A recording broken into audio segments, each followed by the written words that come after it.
तो दोस्तों yes bank के शेयर में एक अच्छी खासी बैंक देखने को मिल रही है। स्टॉक आपका अभी 14 रुपये के आसपास काम कर रहा है। 4% की तेज़ी देखने को मिल रही है येस बैंक में। तो फिलहाल येस बैंक के लिए दोस्तों यहाँ पे 3 अपडेट निकल के आए हैं जो कि इंपॉर्टेंट है येस बैंक के लिए। पहले हम उनको अपडेट के बारे में जानेंगे कि क्या अपडेट्स हैं, और फिर एक बार स्टॉक के बारे में चर्चा करेंगे कि स्टॉक यहाँ से कैसा दिख रहा है।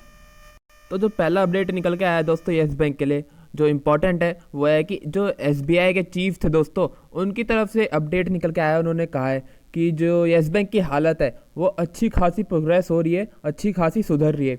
जो जैसा उन्होंने बताया रिपोर्टर्स को, जब येस बैंक को उनको सौंपा गया था, उनको बचाने के लिए कहा गया था आरबीआई के थ्रू, तो जो 2020 मार्च में उन्होंने पैसे लगाए थे, पैसे इन्वेस्ट करे थे एसबीआई ने, यानी इन सब ने बचाया था, सभी बैंक पब्लिक दूसरे बैंकों ने येस बैंक को। जब येस बैंक की हालत काफ़ी ख़राब थी उनके अनुसार, येस बैंक डूबने की हालत में था, लेकिन अब येस बैंक की हालत इम्प्रूव हो रही है, काफ़ी अच्छी इम्प्रूव हो रही है। और उनका मानना है कि यहाँ से करीब 1-2 साल लग सकते हैं। 1-2 साल में अगर ऐसी प्रोग्रेस होती रही तो येस बैंक की हालत काफ़ी अच्छी हो जाएगी अगर आने वाले 1-2 साल में दोस्तों। और जो रिपोर्ट में आया है वो सब उन्होंने बाकी का उन्होंने अपनी पूरी स्टोरी बताई कि कैसे कैसे आरबीआई ने उनको कहा था कि आपको बचाना होगा, आपको इन्वेस्टर्स के बारे उनको सर्च करने होंगे, इन्वेस्टर्स जो कि एसबीआई के साथ मिलके पैसा लगा सके येस बैंक में, ताकि येस बैंक को बचा सके। अगर येस बैंक नहीं बचा तो हो सकता है कि उसका फाइनेंशियल सिस्टम में थोड़ा बुरा असर पड़ जाए। तो वो सब चीज़ें उन्होंने और बताई है। वरना जो मेन अपडेट है वहाँ इस रिपोर्ट से वो यही है कि इन जो एसबीआई चीफ था आपके एसबीआई के पहले, रजनीश कुमार का मानना है कि यहाँ से येस बैंक की हालत काफ़ी अच्छी इम्प्रूव हो रही है, और अगले 2 साल तक अगर ऐसी इम्प्रूव होती रही तो येस बैंक सही स्टेज पे आ जाएगा, काफ़ी अच्छी इम्प्रूव हो जाएगी। स्टेबलाइज जो उसका बिजनेस है येस बैंक का, जैसे हमने पिछली वीडियोस में डिस्कस किया येस बैंक के बारे में, येस बैंक ने जो कितने सारे लोन दे रखे थे उनमें बहुत ही बड़ा डैमेज देखने को मिला था। तो रजनीश कुमार का जो का मानना है कि अगले 2 साल तक अगर ऐसी इम्प्रूवमेंट होती रही तो जो कि इतना बड़ा डैमेज देखने को मिला था वो स्टेबलाइज हो जाएगा, वो कम हो जाएगा, बैंक के लिए इतना रिस्की नहीं रहेगा। आने वाले 2 साल में येस बैंक का जो बिज़नेस है वो स्टेबलाइज होने को दिखेगा। जो दूसरा अपडेट निकल के आया है येस बैंक के लिए दोस्तों, वो डायरेक्टली येस बैंक के लिए तो नहीं है लेकिन पूरे बैंकिंग सेक्टर के लिए। और वो ये है कि अभी बैंक ऑफ महाराष्ट्र के नतीजे आए हैं, जो कि जहाँ पे आपको बहुत सारे एनपीए देखने को मिले थे पिछले कुछ सालों में। तो बैंक ऑफ महाराष्ट्र ने काफ़ी अच्छा प्रॉफिट दिखाया दोस्तों, करीब 250 करोड़ रुपए का प्रॉफिट दिखाया बैंक ने। और आपका जो वहाँ पे एनपीए है वो भी कम होते हुए दिखाया, तो नतीजे काफ़ी सही दिखाए हैं बैंक ऑफ महाराष्ट्र ने।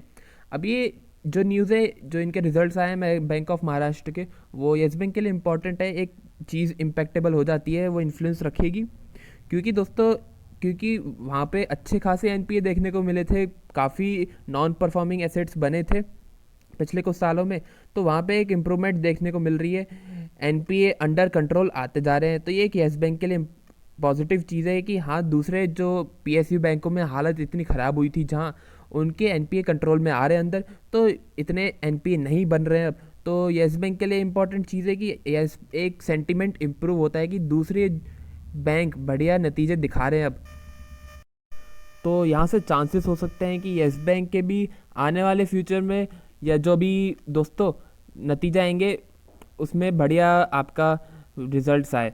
और जो दोस्तों तीसरा अपडेट है वो ये है कि आपके नतीजे येस बैंक के आने वाले हैं बहुत जल्द। और कब आने वाले हैं? वो आपके कल ही आने वाले हैं, यानी 22 अक्टूबर को दोस्तों येस बैंक के आपके कल नतीजे आएंगे। और वो इंपॉर्टेंट चीज़ रहेगी दोस्तों, क्योंकि नतीजे में कैसे अपडेट आते हैं, कहाँ एनपीए रहता है येस बैंक का, और आपके कहाँ कहाँ कितना आपका इनकम आती है, इंटरेस्ट इनकम, और कितना प्रॉफिट निकल के आता है, और कितनी प्रोविजनिंग होती है। तो वो सब चीज़ इंपॉर्टेंट होने वाली है येस बैंक के लिए।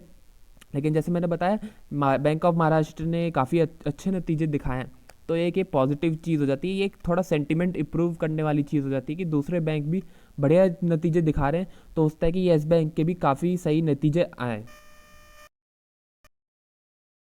अब दोस्तों ये मैंने येस बैंक का 1 साल का चार्ट खोल लिया है। स्टॉक अभी 1 रुपये तेज नहीं है, 4% ही तेज है दोस्तों, लेकिन वो 1 साल का चार्ट खोला है तो आपको 1 रुपये तेज दिख रहा होगा 1 साल के हिसाब से। तो आपका स्टॉक अभी 14 रुपये 10 पैसे के आसपास काम कर रहा है।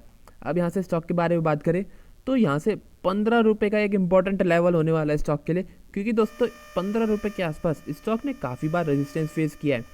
यहाँ पे जैसा मैंने एक सर्कल बना दिया है, 3 बार स्टॉक ने 15 रुपये के आसपास बहुत ही बड़ा रेजिस्टेंस फेस किया है।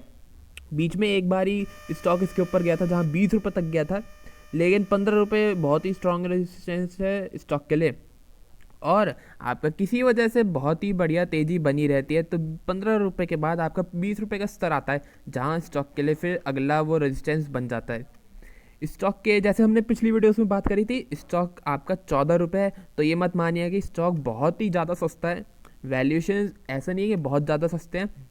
पिछली 2 बार जब येस बैंक के जो आपका फंड रेजिंग हुई थी, एक तो आपका जो एसबीआई और उसके साथ काफ़ी सारे बैंकों को शेयर्स इशू की गए थे 2020 के मार्च में, और आपका जो 2020 के मिड में शेयर्स इशू हुए थे फिर से, उसमें काफ़ी बड़ी क्वांटिटी में दोस्तों, बड़ी क्वांटिटी में शेयर्स इशू हुए थे सभी इन्वेस्टर्स को, जिसकी वजह से जो शेयर कैपिटल है येस बैंक की वो अच्छी खासी बढ़ चुकी है, जिसकी वजह से जो येस बैंक का वैल्यूएशन कहें तो इतना सस्ता नहीं रहा है। जैसा आपको 14 रुपये देखते हुए लगे कि शेयर प्राइस तो 14 रुपये है, 10 रुपये के आसपास चल रहा है तो बहुत सस्ता है, ऐसा नहीं है, बहुत ज़्यादा सस्ता नहीं है येस बैंक। लेकिन हाँ, जैसा अगर आप लॉन्ग टर्म की बात करें तो लॉन्ग टर्म के लिए हाँ बैट की जा सकती है येस बैंक में। तो जैसे जैसे अगर येस बैंक की हालत काफ़ी इम्प्रूव होती है यहाँ से, तो वो एक इम्पॉर्टेंट नेक्स्ट पॉजिटिव चीज़ रहेगी येस बैंक में, और हो सकता है कि वहाँ से थोड़ी बहुत फिर तेज़ी येस बैंक में आ जाए उस चीज़ से। शॉर्ट टर्म की बात करें तो शॉर्ट टर्म में दोस्तों 15 रुपये का स्तर होने वाला है, इंपॉर्टेंट 15 रुपये देखते हैं, वहाँ पे सेलिंग प्रेशर आ सकता है।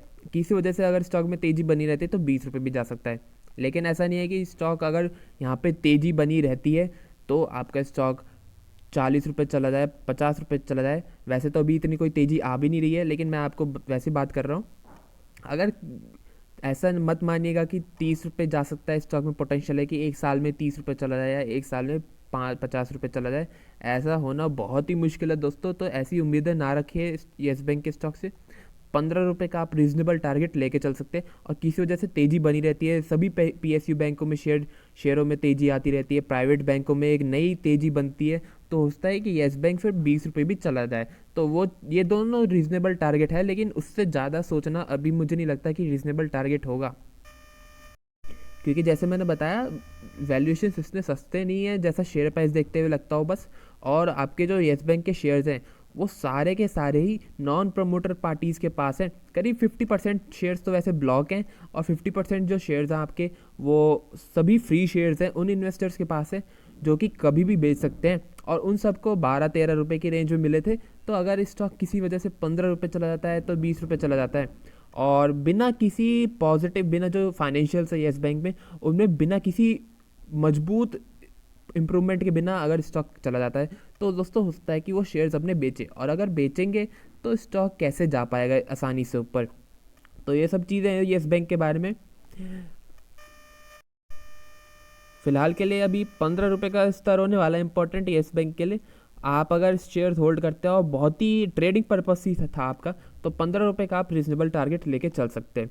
और कोई फिलहाल अपडेट आता है येस बैंक के बारे में, या कल नतीजे आएंगे कैसे आते हैं, तो उसके बारे में ज़रूर डिस्कस करेंगे। ये वीडियो यहीं तक थी। अगर आपको वीडियो अच्छी लगे तो लाइक ज़रूर कीजिएगा, चैनल को जरूर सब्सक्राइब कर लीजिए ताकि आपको अपडेट्स मिलते रहे। धन्यवाद।